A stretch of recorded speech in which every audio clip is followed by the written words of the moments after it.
Hello and welcome students, Gyanjyoti coaching সেন্টারের পক্ষ থেকে তোমাদের সকলকে আরো একবার স্বাগত।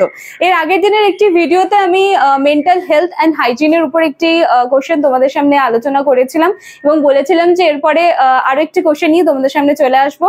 তো সেই মতোই আজকে আরো একটি টপিক নিয়ে চলে এসেছে, আরো একটি প্রশ্ন নিয়ে তোমাদের সামনে চলে এসেছি। চলো স্টার্ট করছি।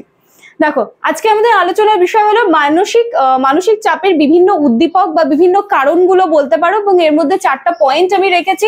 সেটা হচ্ছে অস্তিত্ব রক্ষাকারী চাপ 1 নম্বরে রয়েছে, 2 নম্বরে রয়েছে আভ্যন্তরীণ উদ্দীপক, 3 নম্বরে রয়েছে পরিবেশগত এবং কর্মস্থলের চাপ, এবং 4 নম্বরে রয়েছে ক্লান্তি ও অতিরিক্ত কাজের চাপ।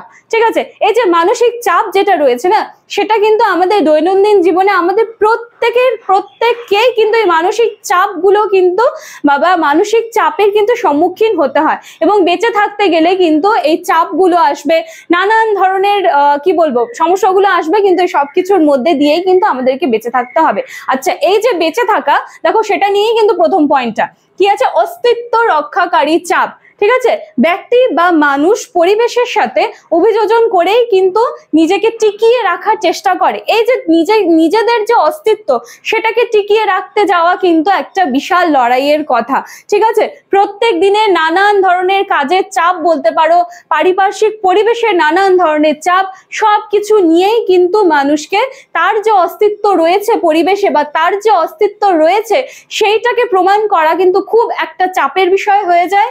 এবং এই সবকিছুর মধ্যে দিয়েই কিন্তু মানুষকে প্রত্যেক দিন নিজের যে জীবন আছে বা নিজেদের যে ডে টু ডে লাইফের যে কাজ আছে সেটাকে কিন্তু আবার এত কিছু প্রবলেমের মধ্যে দিয়েই কিন্তু আবার এগিয়ে নিয়ে যেতে হয়। মোট কথা হচ্ছে, আমরা যে বেঁচে আছি, আমাদের যে অস্তিত্ব আছে, সেটাকে টিকিয়ে রাখা যে একটা কত বড় লড়াই বা চাপের কাজ। কি কি ধরনের প্রবলেমস আসে, সব কিছুকে অতিক্রম করে যখন আমরা নিজেদের অস্তিত্বকে টিকিয়ে রাখি, সেটাই কিন্তু রয়েছে প্রথম পয়েন্টে বলার চেষ্টা করেছি আমি। ঠিক আছে, দ্বিতীয় নম্বরে দেখো আভ্যন্তরীণ উদ্দীপক। আভ্যন্তরীণ উদ্দীপক কি, আভ্যন্তরীণ শুনেই মনে হচ্ছে যে ভেতরকার কিছু চাপ রয়েছে, ভেতরে কিছু টেনশন রয়েছে, আভ্যন্তরীণ ব্যাপার। ঠিক আছে, দেখো এক ধরনের চাপ হচ্ছে যে তোমার বাইরের থেকে চাপগুলো তোমার উপরে আসছে, তোমার কর্মস্থলে বলতে পারো বা পরিবেশগত বলতে পারো, আরো নানান ধরনের চাপগুলো রয়েছে। কিন্তু আরেক ধরনের চাপ যেটা রয়েছে, যেটা কিন্তু বলা যায় যে ভীষণ মারাত্মক, এটা কি হচ্ছে, আমাদের ভেতরে তৈরি হচ্ছে কিন্তু।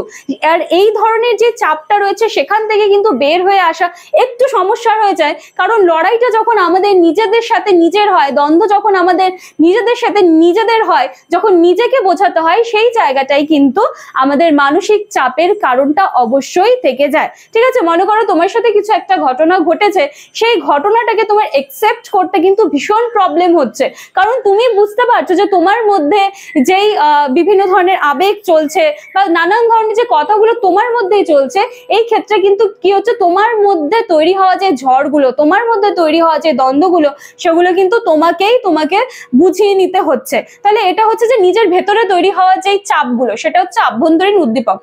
এরপর রয়েছে পরিবেশগত এবং কর্মস্থলের চাপ।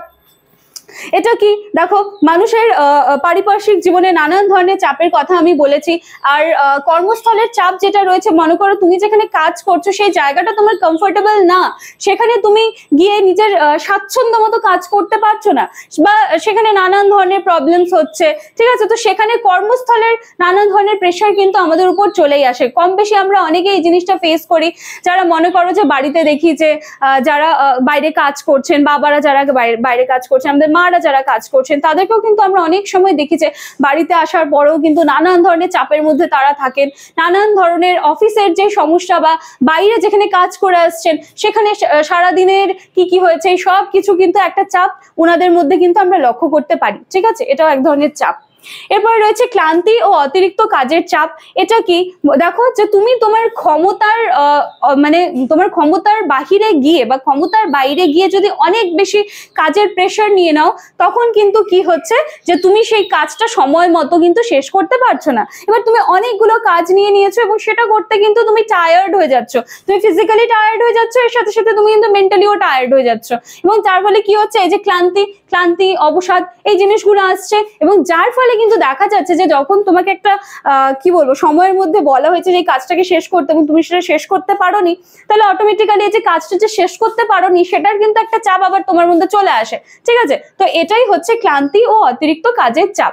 তো চলো, আজকের ভিডিওটা খুব ছোট্ট ছিল কিন্তু ভীষণ ইজি ছিল আর ভীষণ রিলেটেবল ছিল। হ্যাঁ, আমাদের প্রত্যেকেরই কিন্তু প্রত্যেক দিনের জীবনটাকে অতিবাহিত করার জন্য কিন্তু নানান ধরনের মানসিক চাপের মধ্যে দিয়ে আমরা চলবো, কিন্তু এর মধ্যে থেকেও কিন্তু আমাদেরকে বেঁচে থাকতে হবে, নিজের অস্তিত্বকে রক্ষা করে চলতে হবে। ঠিক আছে, চলো আজকের ভিডিওটা এইটুকুই থাকছে। ভালো লাগলে লাইক, কমেন্ট, শেয়ার, সাবস্ক্রাইবের আশা রাখলাম। নেক্সট দিন আবার একটা প্রশ্ন নিয়ে তোমাদের সামনে চলে আসবো। Thank you.